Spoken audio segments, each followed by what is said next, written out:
Hi, I'm Ivan Zoot. I'm the Director of Education and Training with the Andis Company, and today we're cutting a fade. Chris has agreed to donate some of his hair and some of his time for your educational benefit. There are a lot of different ways to fade. There's easy ways to fade, and there's the hard way to fade. What we're going to show you today is the easy way to cut a fade. Instead of balding out the bottom, creating a line, and spending too much time trying to take the line out, what we're going to show you today is how not to put the line in so you don't have to take the line out. Here's the big secret. Let's pretend like that baseball right there is somebody's head, and let's pretend like that is somebody's clipper. Instead of cutting up to cut a fade or cutting down to cut a fade, we're going to cut sideways. We're going to set the clipper on the head. Now I'm going to zoom in close there. Look at that. That's called the contact point. That's a very tiny little point where the blade touches the ball or touches the head. What we're going to do is we're going to pick our fade point, we're going to set our clipper in, and we're going to tip our clipper out. Now look what happens north of the contact point. You get a natural progressive fading away from the head and fading in of the hair. So we're going to cut our stripe around the head with our clipper. We're going to cut our fade line around the head with our clipper. Then we're going to gut out the bottom and layer out the top, and the fade's going to be finished. And we're going to see it on his head. That's the premise for what we're going to do. Let's watch it happen. There are 4 steps in the fading process we're going to look at today. Step number 1 is pick your fade point. This step takes no time at all. It's just a decision.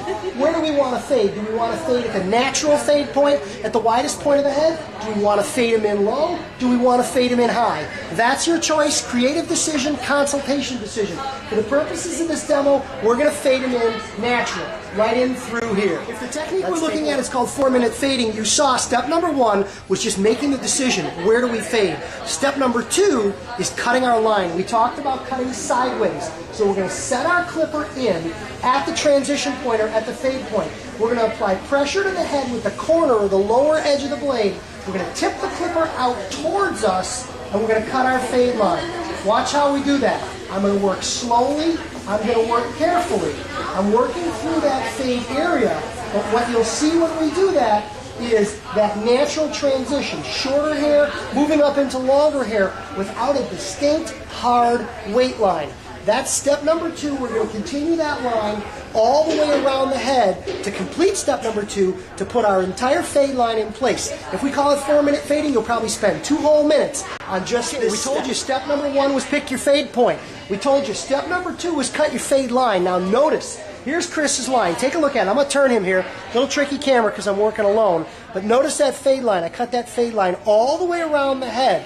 And what you'll notice about it is, when you look at the top portion of it, I've got a pretty nice even transition from very little hair down here up into the longer hair. I have some blending to do to blend off that weight line. That's the next step that's coming up. But my basic transitional fade is pretty good. Step number 1, pick your fade point. Step number 2, strike your fade line moving sideways with your clipper.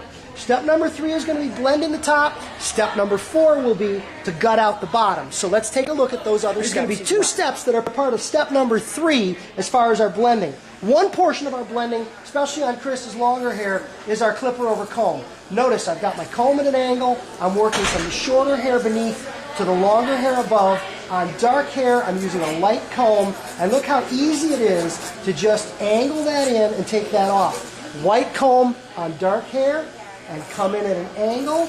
We're going to angle that off, and we're going to blend that through some of that longer hair up into the top, into the existing top layer. The second piece, or the other piece of our blending, is going to be done with our snap-on attachment guides or guards. We're going to put those on. We're going to use our clipper, putting a little tension on the skin just to take up any little ghost of a line.